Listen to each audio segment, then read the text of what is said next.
Hello, everyone. Welcome back to the How to Trade Switch Markets community. I'm Shane Vernier, and this is the week ahead. Today, we're going to preview the week that's coming our way on the financial markets. We're also going to take a good look at a few trade ideas that have come across the board that have panned out very well. We traded the euro very well late last week. We also had a winner in U.S. oil. Probably not going to cover that one today, but maybe tomorrow. But that was an absolutely fantastic trade for Friday.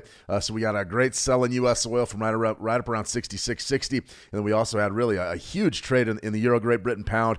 And a lot of it had to do with the trade deal that was announced yesterday. We're going to talk a little bit about that. I wrote up a new trade idea today for the euro US dollar from a 13-week moving average that is coming into play relatively quickly. I really like it, but the euro USD really is the big loser today. If you want to go right out to price action here, you can see exactly what I'm talking about. I mean, it's just an absolutely epic dump. And when we talk about epic dumps, that's an epic dump. That's an absolute plunge. Typically, what we see in the forex is not really what we see today out of the euro USD. I mean, it is truly a rotational market. Typically, we see trends like this develop on the daily time frame, but intraday time frames are really difficult with the euro USD. They can be problematic in a lot of ways. Today is just an absolute crash. An absolute crash. So I want to welcome everybody back for week 31. This is the week ahead. We're going to go ahead and preview a huge week in the markets. We've got FOMC live on Wednesday. We've got NFP live on Friday. So I'm going to be in front of the camera an awful lot here, giving you trade ideas and analysis. Really going to break all of it down for you and give you some key levels and some markets to look at, and maybe even some fundamentals. Today, a huge tariff news, huge EU-US news going. I mean, it's day 58, it seems, of the Epstein scandal. I mean, just huge news breaking all over the place. There's been a new deadline by Trump just issued against Russia, 12-day deadline to go ahead and sign a peace deal with Ukraine. I mean, absolutely huge news cycles, and it seems like every single day there's just more and more and more and more, and it can make it very difficult for us to be traders. There was some action in the US 30 today. I'm going to cover great big bullish open. Immediate sellers came in. We are in the dog days of summer. We're seeing whipsaw action across the markets, and it makes it very, very difficult for us to actually pick a correct side. But we've just got to be diligent, stick to our strategies, stick to our discipline, and we're going to be just fine. So I want to welcome everybody back. Yes, sir. Good to see you. Yes, sir. Welcome. Lewis Shepard. Good to see you, Lewis. Bobby Bob. Let's see. Hi, Coach Shane. New week, new opportunities. Today gives us how to trade WTI. Yeah, I'm going to go ahead. I'll pull up U.S. oil. We had just a banger trade there that came across Friday, so I'll go ahead and look at U.S. oil. Big week for oil. It's going to be, we're getting into the area where we need to start transitioning into fall seasonality. And if we don't do that, you're going to see higher for longer in WTI crude. I still have a bearish bias here. I believe there's a big washout coming, a big wipeout coming, but I don't necessarily know when it's going to be. I think it's probably going to be in the next 3 weeks, though. If I had to guess, it would be probably mid to late August.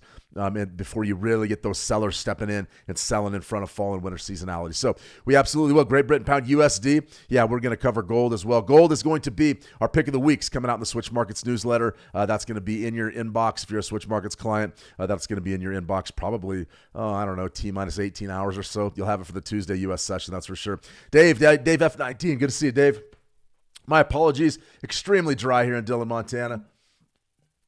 Did a little cross training outside over the weekend. We're at about 5,300 feet above sea level, so it's very, very dry. I was talking to a gentleman yesterday that was going hiking up at 8,300 and was laughing at me. He said, "I'm having trouble getting wind at 5,300." He said, "Hey, you got to try it at 8,300." So definitely a lot going on there. So this is the week ahead. So the idea behind this stream is to get you set, locked, and loaded, and ready to trade as we roll into the Tuesday, Wednesday, Thursday session.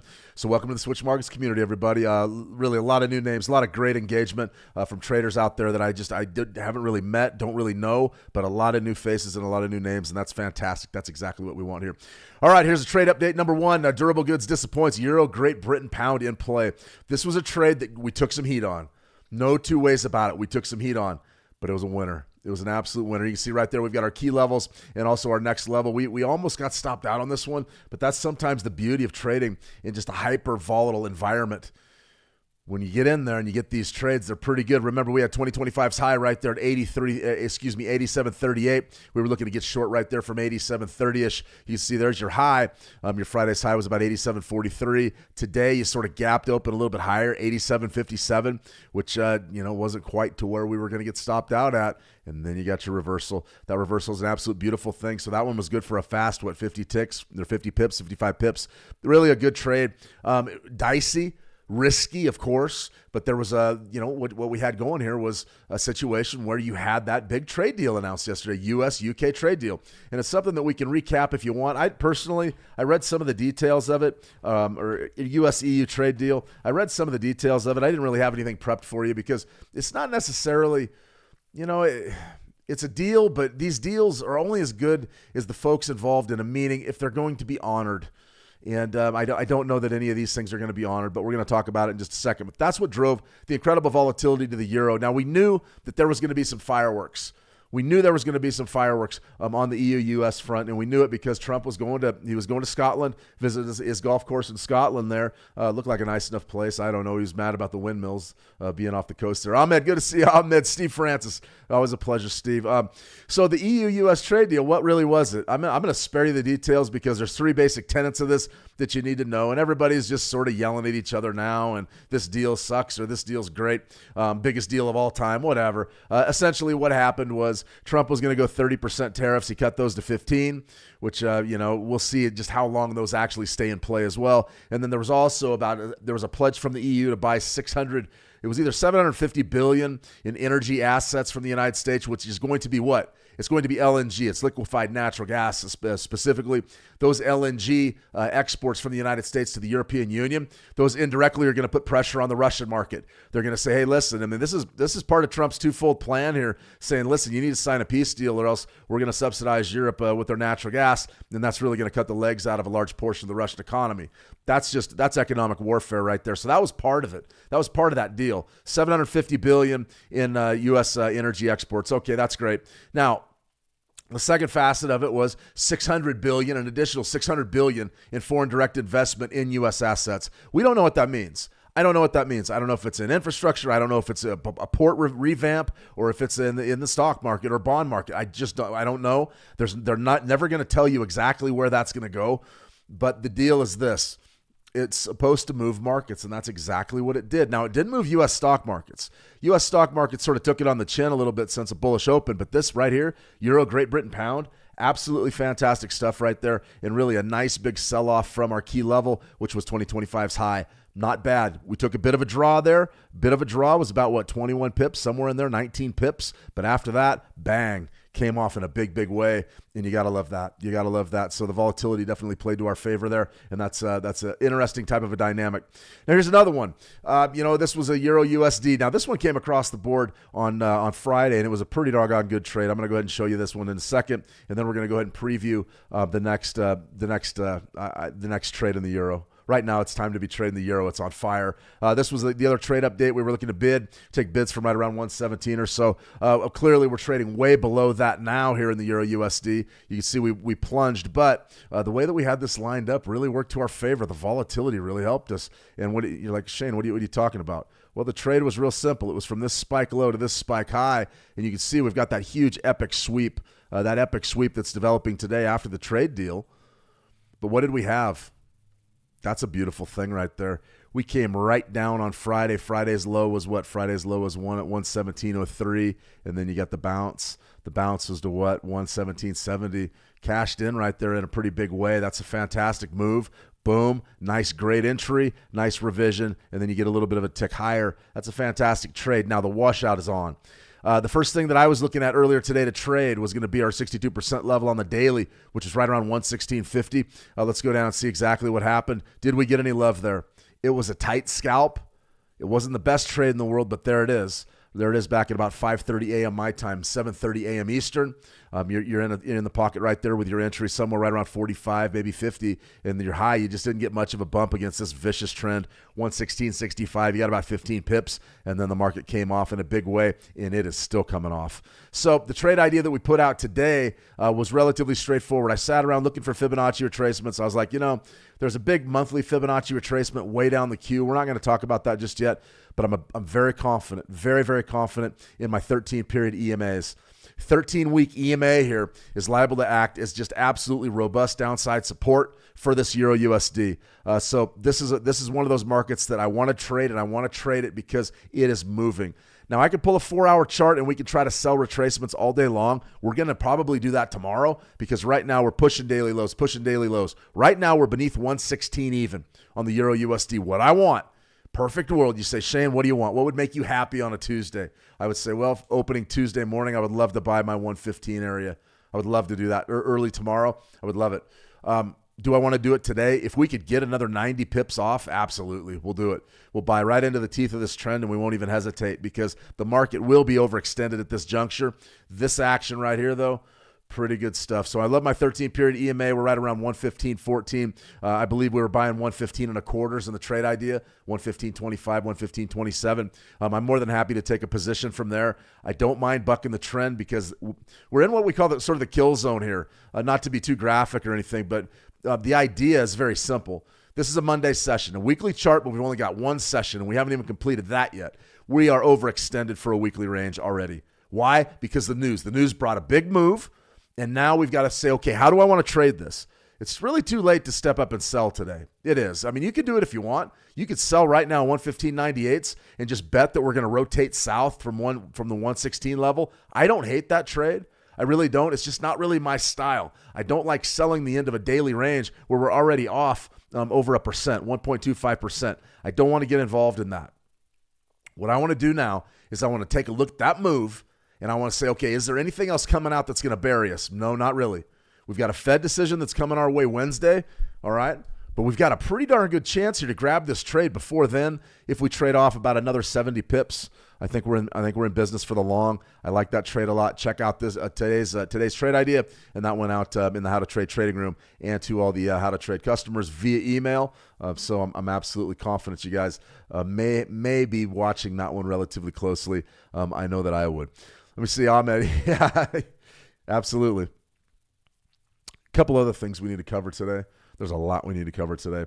A little bit about psychology. I want to thank everybody that tuned in for Friday's session. We ran long. We just started talking about an hour on just psychology and what it is to be a trader and all the different pitfalls and troubles that we have. I want to thank everybody that joined that stream. That was a pretty good stream. I always enjoy doing those because I get to share a little bit about what my journey's been and how long it's sort of taken me to get established in the markets. And I didn't talk much about the ups and the downs financially for me personally. I also didn't really talk about sort of making the transition from being a trader to a financial writer to a live streamer and a trading coach. All of those things we'll cover at a later point in time. But what was important was having everybody understand that their psychology was very, very critical to their success. And I got several messages saying, thank you for the stream. It's good to know that some of the issues that I'm facing are some of the issues that you've faced and some of the issues that other folks are facing. Believe me, there's nothing new under the sun. There is nothing new under the sun. Everything's been done, guys. Everything's been done. Every problem that you're having in the market has been done 100 times over and 1,000 times over. All right, it's been done by rich folks, poor folks, smart folks, stupid folks, all of them. All walks of life. We all tend to make the same mistakes because we're all, at the end of the day, we're humans. We're human beings. Our brains are roughly constructed in the same fashion. Those hormones that I talked about all day, cortisol and dopamine, those are very, very real, and they're going to dictate your performance in the market. So that's something that we're going to get a little bit into more and more. I got really well-received live stream there, and a lot of folks really loved the psychology stuff. So I'm more than happy to talk psychology with anybody that wants to talk psychology. The trading game can be a big-time challenge. And for me, it's the old KISS. It's KISS. Keep it simple, stupid. Keep it simple. And that doesn't just go for trading strategies and analysis and trade ideas and management strategies and all that. Okay, all that's fine. But your psychology and your lifestyle need to be as simple as they can be. And if you can make your psychology simple, typically that's a function of having all of your priorities in order and not having any conflicts or anything outside of your trading impacting your trading. I will say that's probably one of the number one detractors from every trader that comes into the market and gets washed out. It's psychology. It's not understanding really what this is. And we tried to shed a little light on that Friday. So thanks for joining me. I got a lot of great feedback on that stream. Monday Psychology, it's easy. Trade to the positive. We don't go into a hole. We don't dig a big hole today. We're game planning for the week ahead. There's a lot of trades in front of us. There's a lot of hours in the market. There's a lot of key events this week. Huge events this week. Absolutely. It's going to be a great week to trade. A lot of volatility, a lot of action. We're going to be digging in and we're going to trade it all. We're going to focus on our analytics. We got to know when our key events are. I'm going to show you that right now. And then we're going to talk about some key levels for some markets that we have to be watching. We already covered the Euro USD. We got one more idea with the Euro USD that we need to be very, very cognizant of because it could be a definite big deal. And I think it could happen later this week. I really do. You're also going to say, what do we need to do today to make it a success? Generate momentum. Let's get it going. Let's get the party started. Even if that's taking a few small profits here, just to get a little bit of green in your pocket to get ready to trade tomorrow, that's a great strategy. I like that. The big thing we cannot do, though, is we cannot go into a big-time hole on a Monday. It won't work. And the reason why it won't work, listen, sometimes you're going to lose. And that's great, but I'm talking about a big hole. I'm talking about, if you come in with maybe a 5% of your account balance that you're going to lose on a given session, or 10%, or whatever your risk allocation may be, and you lose twice or three times that, that's what I'm talking about. I'm talking about shooting yourself in the foot for the rest of the week and the rest of the month. Don't do that on a Monday. It makes it really hard to show up for work on Tuesday, Wednesday, Thursday when you're already saying, well, if I trade perfectly, I'll get out of this hole by Friday. What's the point? We're here to make money. We're not here just to dig out of holes. So we've got to understand that. Get the momentum going. Get it going in the right direction, and you're going to find yourself in a much better place by Friday. Okay, week 30. It's actually week 31, so ignore that. I didn't update it. Monday's tariffs. Tariff talk is what is dictating everything today. We talked a little bit about that U.S.-EU trade deal. We're going to talk a little bit about some tariffs, some announcements that came out of Trump earlier today as well. Tuesday, CB consumer confidence. Not typically a big number. This one's going to be important because some of us believe that we're heading into a recession. Now, I don't know. I was on the fence. I called a recession. I was calling for recession back in May, and everybody was laughing at me. I got yelled at by a couple folks in the live chat. That's fine. I don't mind. Yell all you want. But our GDP numbers are going to come out Wednesday. And a big function of your GDP is consumer confidence. As soon as consumers don't have any more confidence, they don't spend money. Why don't they spend money? Because they don't know what it's going to be like next month, and they got to save that money because they're scared, and that's human nature. That goes back to our psychology. Are we scared? Well, when the public gets scared, you see the spending really dry up. And if you're a consumer-based economy like the United States that depends on spending and credit and leverage, consumer confidence is among the most important thing out there. So these are going to gain more and more importance. I'm watching consumer confidence closely tomorrow. We'll cover all the action on our live stream tomorrow as well. Wednesday, GDP, BOC interest rate decision. Huge day. We're gonna have we're gonna have FOMC live for you on Wednesday. I'm excited. This is going to be probably the biggest meeting. I'm not just being a hype guy today either. I'm not just trying to hype you, it's going to be the hugest week ever. No, really. This is a big one. I mean, this was a big one. GDP Wednesday's huge. We're going to immediately on that GDP release during the pre-market, we're going to start talking about potentially recession. Now, this is a preliminary figure for Q2. But if it comes in negative, you're going to see the R word sprayed from here all around the world. That's going to be the news cycle. Now, is it going to be negative? I don't know. Maybe not. We're going to preview that tomorrow. BOC, Bank of Canada, also is going to spring into action. Really a hot U.S.-Canada trade war heating up. Big time ramifications on the interest rate front, both out of the BOC and the Fed. And then the Fed will have FOMC live for you here 10 minutes before the release. And that's going to be 10 minutes before Jay Powell's presser. At that time, we will cover the release and the key markets, and we'll trade it live. We'll get in there with a 9 EMA, maybe with some RSI. We'll work some Fibonacci's and do some live trading there. I mean, a really highly volatile time to be in the market. And I'll also critique Jay Powell and everything he says and probably make a few jokes at his expense. Don't worry, he can afford them. Thursday, PCE price index. That's going to be another big number. That's an inflationary metric. That's the one the Fed leans on to determine if inflation and prices are back where they need to be. So we're going to be watching the PCE price index as well on Thursday. And then Friday, we're topping this thing off with Friday, U.S. non-farm payrolls. I'll be on at 6:20 a.m. 6:20 a.m. Mountain Time, 8:20 a.m. Eastern. 10 minutes before NFP, we'll be live with NFP Live, and we'll go over all the key numbers, what it means. We'll talk Fed. We'll talk really all the trading levels, everything you need to know about how to trade NFP. We're going to do that. I'll be on 10 minutes before the release, and we'll watch it live. So this is a big week. I mean, I'm going to be, all honesty, by Friday afternoon, I'm going to be exhausted. That's just the way it is. But I got some rest over the weekend. I feel pretty good about it. I think I'm ready to roll, and I think you guys are ready to roll too. So we're going to do some good work this week. Very excited. As far as economic news for today, nothing. Really nothing. About the only thing we had was some bond auctions. You can see right there the 2-year note, U.S. Treasuries. The 2-year note is up a little bit, so we're sort of expecting the long-term lenders maybe aren't expecting as many rate cuts as they thought. And right now, that's what it's all about. It's rate cuts and how fast the Fed's going to lower rates. 6-month T-bill auction came in at 4.120. That's up week over week. So the 6-month is interesting. That 2-year note, though, that's up significantly from last week. Keep a close eye on some of these debt markets because they are showing signs that maybe we're not going to get the rate cuts that we think we're going to get. Right here, this is the only real chart for the CME FedWatch I care about, and it's September. Now, 97% chance on Wednesday they're going to hold interest rates firm. That's exactly what's going to happen. Any other deviation, if there's a rate cut, it's going to send the markets just in a tailspin. But right now, we believe that you're going to see rates are going to be held static on Wednesday, and then the first rate cut's going to be coming in September. That's only about a 65-35 chance. That's not very much. So I think it's still a crapshoot whether you get any rate cuts at all this year, and I will be surprised. Hey, look, it's the old thing. I want to see it, and then I'll believe it. I want to see it from Jay Powell and the Fed, then I'll believe it. Is it a good idea to cut interest rates? I don't necessarily know. I don't believe it, but a lot of folks want the rate cut, so we'll see what happens. Right here, Euro USD. One last thing I want to say about this pair, and then we're going to get on with the show. We got Great Britain Pound USD, and then also we're going to look at some U.S. oil and gold, of course. I know most of you are trading gold, so we've got to talk gold. But this right here it is. What do you got? 920 EMA crossover. 920 EMA crossover. There's your 9, there's your 20, and what's happening? We're starting to see the 9 come down over the top of the 20. You've got sort of an interesting situation right there, sort of the monthly low, and then an opportunity maybe to wash out that spike low.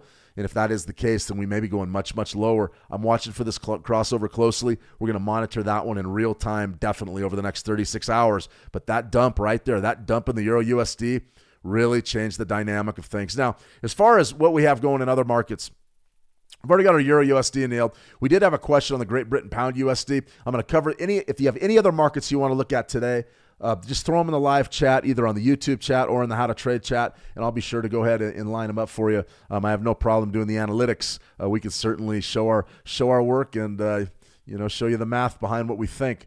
This is going to be our pick of the week. I'm going to have that out. You're going to have a video out and a write-up out with our Switch Markets newsletter. Our pick of the week is going to be coming out for the Tuesday session, but I can already tell you it's going to be gold.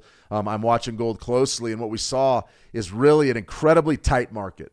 Now, I've sort of shown you guys exactly what's happening in the gold market on the monthly time frame, and I've caught some static for it. Not everybody believes this type of analysis is even remotely worthless, or it has any sort of worth or is worthless. Essentially, for me, I've been doing analytics for so long.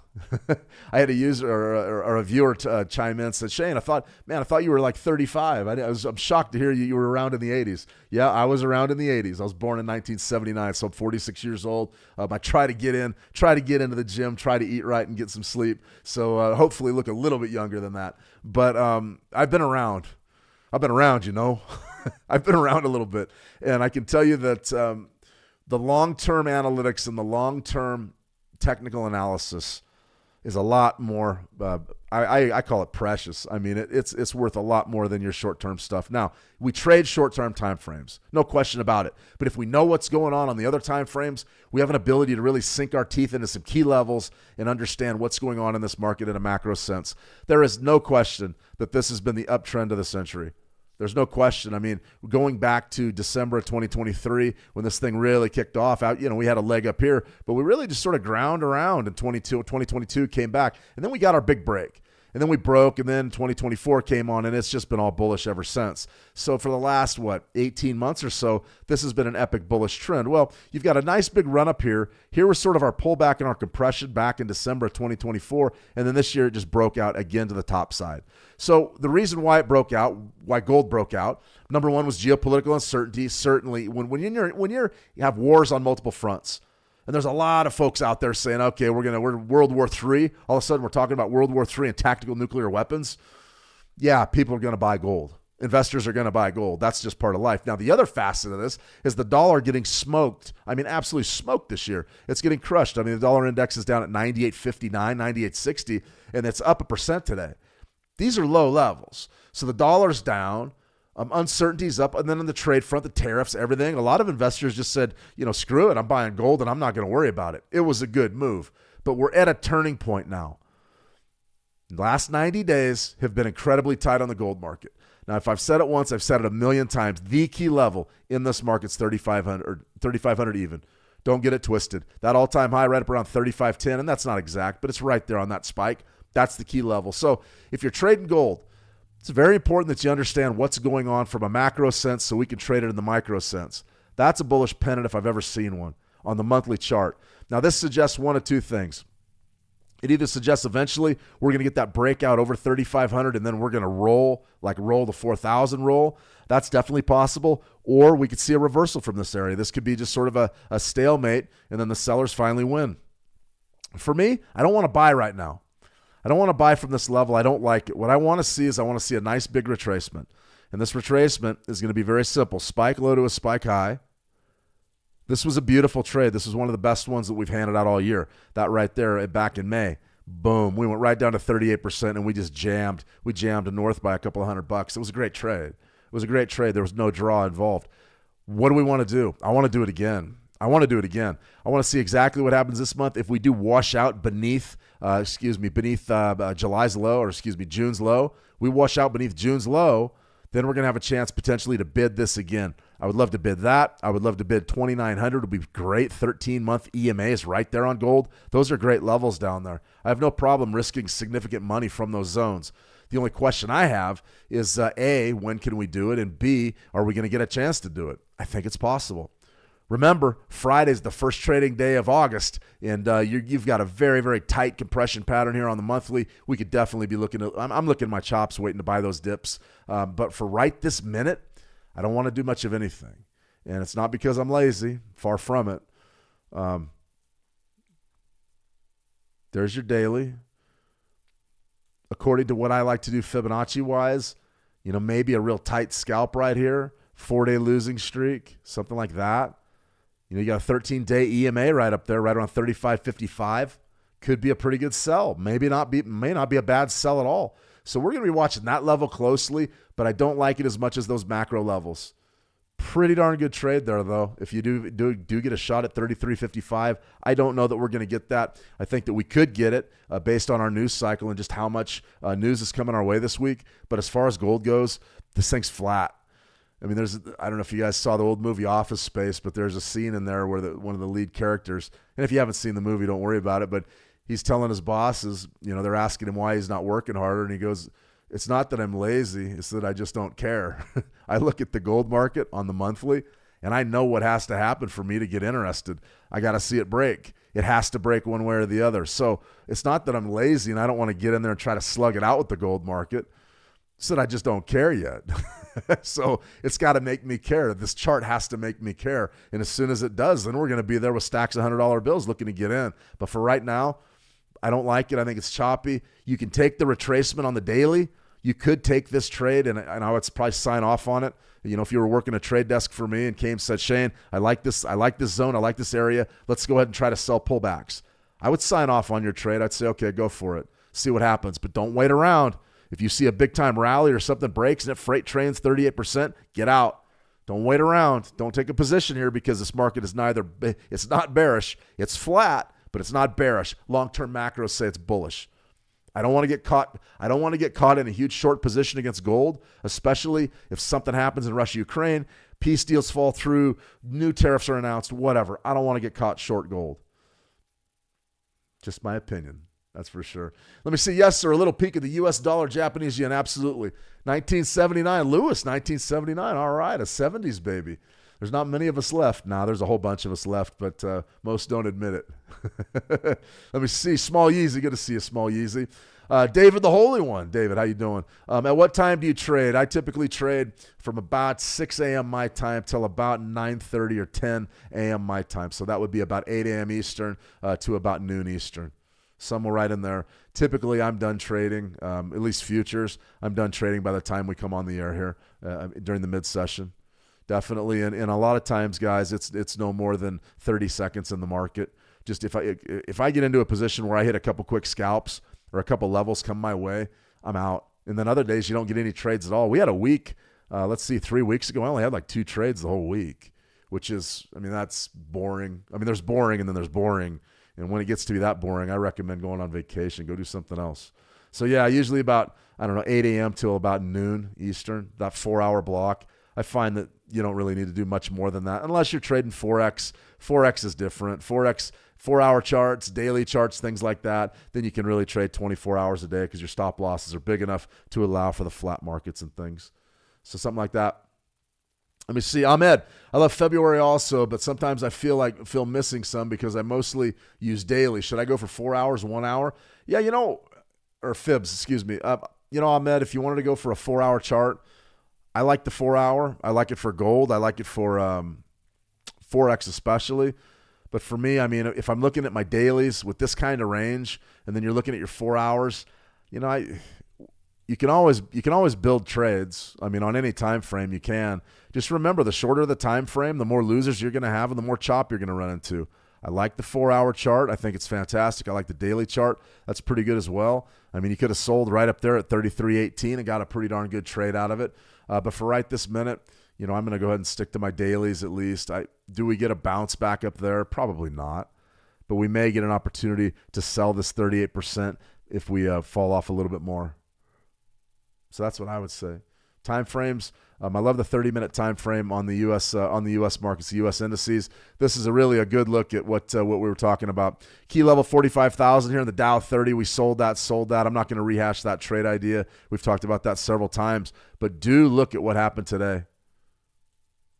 Take a good look at it. Gap up on the open. Why do you think it gapped higher? U.S.-EU trade deal. Boom, boom, boom, and then the sellers came in and just buried it. So I would be trading 30-minute charts during the U.S. session. Hope that helps, David.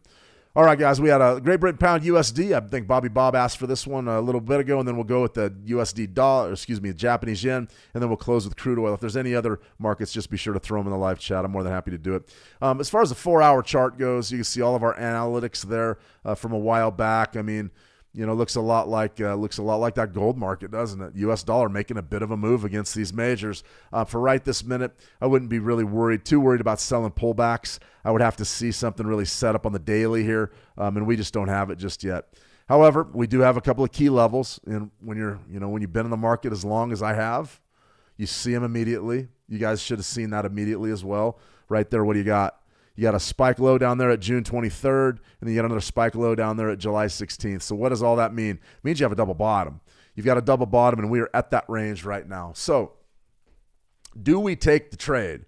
Do we buy right now? 133.71. We've got a double bottom right there. Let's step back to our weeklies and see exactly what we're dealing with. Double bottom on the weekly. I am curious, though. Let's go back to a monthly here. I want to see if there's a Fibonacci there. Okay, there isn't. I can already tell you that. Swing low down there. That's your basis of your monthly waves. This is good stuff right down there, 131.41. Definitely write that one down for the week. But for right this minute, what should we be thinking about? Key levels. What's last month's low? Last month's low is right there at 133.70. What are we printing right now? 133.72. What's the low? 133.65. So if I wanted to take a long against the trend right now, what could I do? It's tough.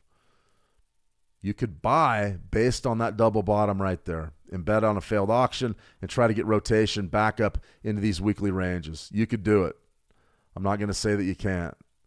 Low right there, 133.70. Low right there, 133.65. And now we're going right down there to 133.70.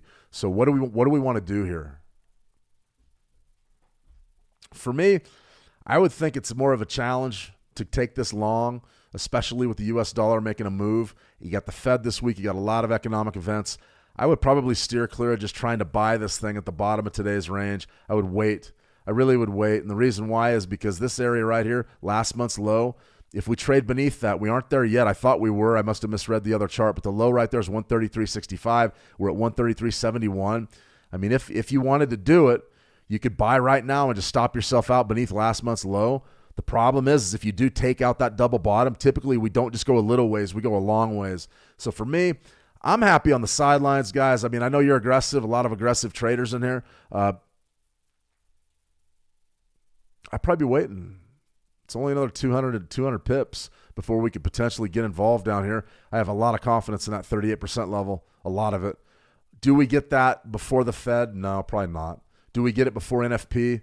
Maybe, but I doubt it. We're probably going to end up getting that sometime in early August.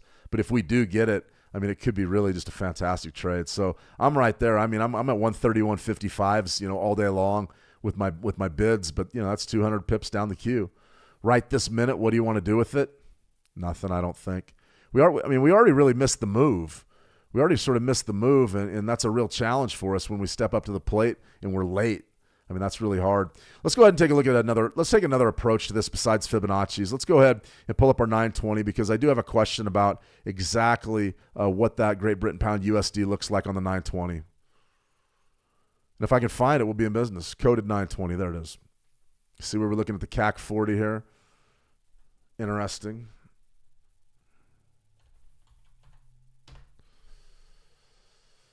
Okay, so we don't have a crossover just yet. Yet a cross under right here, this is a daily chart. That's big for me because right there was your sell, and then you retraced up against it. Now you're coming off in a big, big way. You're sweeping low beneath that little trough there.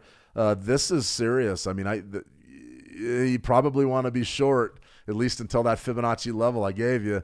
But I think it's really, really challenging to trade this, at least at this juncture, because we really have missed it. Let's go to a 4-hour. The 4 hour is basically the same as the daily. There was your sell. Bang, bang. You actually had two pretty good trades. A bid back there on the 25th. Nice rally. And then you came off. There's your cross under, and it's all over. I mean, it really was a solid trade. You even had confirmation with the RSI. We'll talk more about that later this week. But nice big trade. Nice bearish break. A lot going on there with the Great Britain Pound USD. All right, let's see. Yes, sir. Do you think the market will coil up Wednesday or Thursday due to the upcoming NFP Friday? I think that we're in for some real stuff.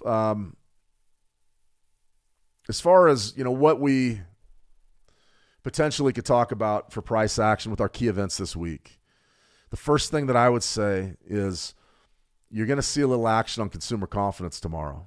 May not be a lot, but I expect the market to do something tomorrow. Now, we all pretty much know that the Fed's not going to move interest rates. It's going to be all about Jay Powell's demeanor at that presser. That's going to be big. I don't think the markets do anything on Wednesday. That's just me, though. I don't know for sure, and we can't project on what's going to happen. But I'm very skeptical of any moves on Wednesday. Thursday, coming out of that Fed meeting, I think you're going to see more action on Thursday, and I think probably significant action Thursday. So I don't think it's going to coil up ahead of NFP, and then NFP, we're liable to have a big range day on Friday after the jobs report. I think there's a lot at stake here, guys. There's a lot of people talking, and I think that we're going to be in for a real light show later this week. But I don't think it's Wednesday. I think we're going to have a good range tomorrow. We don't have anything going on right now in the U.S. equities. Nice trend days in the forex pairs. That's good. Tomorrow, probably going to be a decent trading day. Wednesday, I could see it being absolutely just disgusting with all the news out. Thursday's going to be better, though. Thursday's going to be pretty good. Friday, I always like to see NFP because it brings action. So Friday's going to be pretty good as well. I hope that answers, yes, sir, but really tough to make that prediction. Okay, guys, let's go ahead. U.S. dollar, Japanese yen. Now let's start off with some Fibonacci's. I'll sort of give you my take on it, and then we can take a look at some of those other strategies. The big thing we have here is we've broken above my moving average. I'm a big fan of my 13-period. My 13-period EMA is a big deal. That's why we're buying it in the euro. But you see what's going on right here. What finally happened? We broke above that key zone. So this is what I call non-committal area, the Bollinger midpoint and your 13-period EMA. The reason why I call that non-committal is because price action oftentimes gets very choppy around the midpoint of your Bollinger bands. And the reason why is because buyers and sellers are just knocking heads. And that makes it really difficult to see. We almost need to see the market break one way or the other, and then we can get in and we can trade it. So what I got going right here is a little bit of a bullish break. We pulled back down. We bounced off of that EMA. It was a great trade. I mean, we could go ahead and pull this up with some Fibonacci's too if you'd like, but you could definitely see what happened. 50% bang. Pretty good trade. Are we bullish right now? Yeah, pretty bullish. Broke above the moving average, and now we're sort of on the top side of price action, what I call the top side of price action. What I would be looking at right now is that 150 area. Be cognizant of that. That's very important. Let's go down to a daily. If you're a smart money concept trader, an ICT trader, and there's a lot of you out there, you'd probably be looking at those liquidity sweeps right there. And that's what it is. It basically is a stop hunt. What's the high right there? 149.18. They ran people over 149, then the seller stepped in, and now we're making another run at it. I mean, my top side target, if I was holding longs, would be 150, something like that. From here, that's doable, 150 pips. Well, how do you want to trade it right now? Liable to run into a little bit of trouble right there, but I don't think it's a full-blown sell. Let's go to a 4-hour chart. Really hard to trade it for me. Really hard. I mean, spike low there. You sort of saw the big run up today, and now you're just sort of fizzling. Shane, which way do you want to be? I would rather be long than short, of course. Nice big trend here on the 4-hour, and then you've got still 150 up here. Sort of got an order block. This zone right in here could be contentious, but there's really no validity to it other than it's just a liquidity sweep up at 149. I imagine that if you take that out, you're going to go to 150, somewhere up in there. But for right this minute, I wouldn't be in any hurry to dive into the market. Wouldn't be in any hurry to do it. So that's sort of where I come out. As far as, some of our other ones, our 920, you can see right there on the 4-hour chart, had just an absolutely magnificent buy that developed back on the 24th, which was Thursday, last Thursday. There it was. There was your bid, there was your pullback, and now you're just rocking up here. And we talked a lot about what your profit targets could be, and that would be the top of your liquidity sweep. Somewhere right up in here, maybe 149-ish. Something like that. Or if you wanted to be a hero and just sort of gut it out for another 100 pips, then you would be looking for 150. Just a key number, big key number up there. Not too bad of an area. Your stop loss, from here, I would get this question, Shane, where should my stop loss be? Originally, on this trade, it would have to be beneath this swing low down here. But now, you've already made the move. You can move it here, right beneath your trigger bar. I like that location. If this market reverses down into here, you're probably going to lose anyways, and that gives you a lot. I mean, that gives you a lot of chance to work. 146.76. I mean, you've got 170 pips. If the market does reverse in your face, it's going to be a significant one, and that will probably end up taking you out, even that swing low. So, do I want to buy right now? No. Is the buy gone? Yeah. If you're already long, great. 150. Do I want to short? No. I don't want to short. I don't want to play against the dollar, especially with the yen right now. I'm a little bit skeptical about it. All right, let me see. U.S. oil and BTC, and then we're going to go ahead and call it. Bitcoin's been one of our pets. It was one of our better calls in a long, long time. You see right there on the 27th of July, which would have been yesterday, you saw exactly where the price went right up to 119,826, and now we're sort of coming down. You had a bid signal right there, which was a good one. Got you about $1,000. Now we're on the other side of that. Now we're starting to see this market come down. A cross under is definitely in play for this 4-hour chart on Bitcoin. Do we want to trade a 4-hour chart on Bitcoin? Maybe, maybe not. Let's go back to our daily. I like the dailies on the cash market. I think they're pretty solid. You see right back here was our buy signal on the 920, and that was back somewhere right around 107. That was a great trade. So what's happened though? Just before we switch gears to some Fibonacci's. Big run towards 125. Now you're just chopping sideways. Why? Because the market's indecisive. You're having a fight between buyers and sellers. People really don't know what to do from this level. And that's okay. You don't have to know what to do from every level. That's for sure. But what I would be very cognizant of right now is not getting caught short. You need a good reason to go short. Now, if this daily chart, if this 9 EMA crosses under the 20 EMA, yeah, you probably would be wanting to short that for the intermediate term. Maybe look to grab 5 or 6 grand on the trade. This, though, right here, this looks to me like we're building momentum potentially to go higher. So let's back up to a weekly. I mean, it's a pennant. It's an ugly pennant, but it's a pennant. Right there, what did you got? Boom. Nice big run-up. That's the run-up sort of that 920 showed us. And then what do you have? This isn't so much of a pennant as it is a bullish flag, something like that. There's nothing wrong with that. Interesting dynamic. There's your run-up. There's your breakout run. Then a pullback, and now you solidified, and now you're pulling back into this range. I'm bullish. I still want to be bullish. So if I was trading right here on a weekly, something like this, I want to respect market state, which still is a sort of it's not really a trend much anymore. I mean, we flattened out the last 2 weeks, but we've got some good Fibonacci's. Got some good Fibonacci's in play, 113.6, maybe 113.750. That could be very good down there. A pullback bid to get long, that could be very good. So that's how I would be playing the Bitcoin right now. If I was holding, Shane, what do you want to do? Buy it or sell it from this level? Boy, I want to be long, but I don't want to be long from right here. Wait, be patient. Wait for that pullback and get that pullback. Long is the right way to be with crypto right now. There's no question about it. The only question is where can you get the most bang for your buck? And that's going to have to be on a deeper pullback. All right, let's see. One more. We're going to go U.S. oil here. Let's pull up our MT5 platform here. I'm on Switch. Now, remember, if you're going to trade U.S. oil, the WTI contract on Switch markets, you're going to have to use that WTI CFD, which is right here. Now, the pricing is going to be different. The market dynamics is the same. This is what I talked about last week. Really, this range that came across the board, sort of late June. Nice big sell-off, and we sort of chopped sideways, and now we're just rotating around, especially, what are we, right on that 20-period EMA?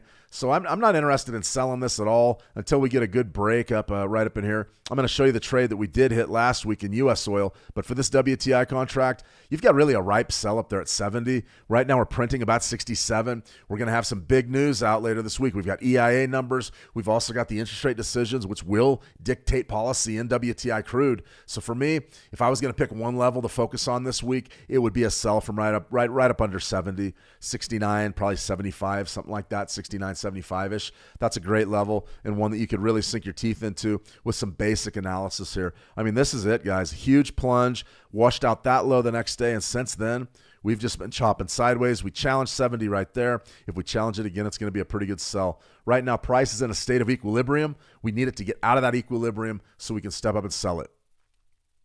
All right, let's take a look at U.S. oil here. It's going to be a different set of numbers, same basic, really the same basic type of thing. I went here on the weekly. Say, Shane, your analysis is different. I'd say, no, not really. No, not really. This was sort of the trade idea that we put out last week for U.S. oil, and it's basic, very basic. So what was it? It was a sell from 66.60. We covered this on a live stream as well. Let's go to our daily. What did you get right there? Absolutely beautiful. Friday, what was your high Friday? 66.70. It's fantastic, guys. I mean, that's exactly what we were looking for. We were looking for price to go up right there. Boom. 66.70, and that was the top of the session. That was a great trade. If you got that one, fantastic. Now, today was a little different, wasn't it? You went up and you rushed hard, 67.02. What do you think? Why do you think that big bullish rush? Look at the volume. A lot of volume right there. That's when crude oil starts trading about 9 a.m. Eastern. Crude oil futures, that's when the volume comes into the market. Why did you get that run right there? Trade deal. $750 billion committed from the EU to buy U.S. energy. Is some of that oil? Yeah, most of it's natural gas, but some of it's oil. Fascinating stuff. Fascinating stuff.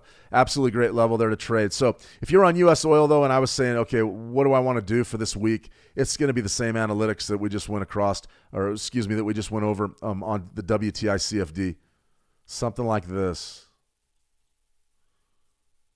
68.99. You'll notice the numbers are a little bit different.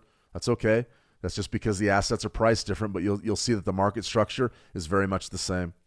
It's just your entry levels are a little bit different. That's all. 68.99. So yeah, I'd be setting up shop somewhere right around 68, probably 75, 74. That would be a pretty good trade. That's not a bad one. Same basic analytics. You can see that this level has been absolutely fantastic. Is there anything out there that can send crude oil definitively higher now? Of course. War. Absolutely. Lower interest rates will do it too, but we're going into the fall seasonality. This is still a bearish type of a setup. If we do wash out maybe that 64 zone, we're not just going a little bit lower, we're going a lot lower. So I'm watching crude oil closely. It's been boring though, guys. It's been like pulling teeth trading WTI crude for the last month or so. It's been ugly. It hasn't been any fun at all. I've been trading, most of my time has been spent on gold. All right, everybody, that's a wrap for me. We didn't really even get into the tariffs. I guess I could cover that real quick, but we've been going quite a while now. You can see global baseline tariff will likely be 15 to 20%. That's a big statement out of Trump. Nobody was really expecting that. But basically, if you read the article, he's tired of trying to cut deals with 200 countries, and they're just going to go ahead and throw a baseline tariff on them and see exactly how that goes. As far as, courts, what can they really do to do trade deals and tariffs? They can't really do anything to stop them. Just be trying to essentially buy time until the U.S. midterm elections. U.S.-EU trade deal impacts America's imports overall. You've got Trump and Epstein. That's been the news here for like the last 2 weeks. What you're having is you've got a lot of things going on, and they pretty much all revolve around the Epstein scandal. But this one right here is a big one. Trump gives Russia less than 2 weeks to reach a peace deal with the Ukraine. What do you have? $750 billion in energy assets going to the EU. That's one pressure. That's one form of financial pressure being put on Russia. 2 weeks to sign a peace deal. The rest, there's going to be big tariffs, and there's going to be big trade restrictions that go back down on Russia. And, I'm just going to be honest with you. I'm not really a partisan political talking head or a hack, but the administration that they have in there now, it's not going to be as simple as just putting currency controls on Russia like the Biden administration did that did not work. It actually made Russia stronger, made the ruble stronger after the initial shock wore off. They're not going to do that. They are going to go after, and if you read the article, the tariffs and the trade restrictions are going to go on countries, anyone that does business with Russia. And Trump will do it. The last administration wouldn't do that. So anybody that's in business with Russia is also going to go under huge tariffs. And who's that going to be? It's going to be China. So that's a potential powder keg. I'm going to cover that more as we get closer to it, because I've been telling you the tariff news is sort of overblown now. That one could move the markets. I mean, if they come through and say, okay, you don't have a peace deal, I'm going to put 50% tariffs on everybody that you do business with, 100% tariffs. China, that's the big one. So that's going to be an additional tariff on top of the already existing tariffs. Nobody in economics school knows what that's going to do. Traders don't. We have an idea. We're just not sure.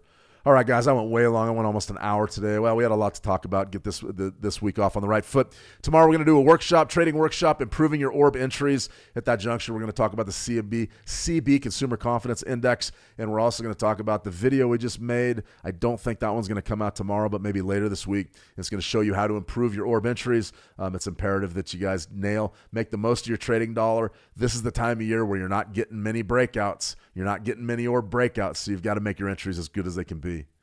All right, everybody, thank you for joining me today. Good to see a lot of new faces, a lot of new shout-outs. I'm in the How to Trade trading room, so I love to hear from each and every one of you. Feel free to send me a message anytime you like. I'll get back to you as soon as I can.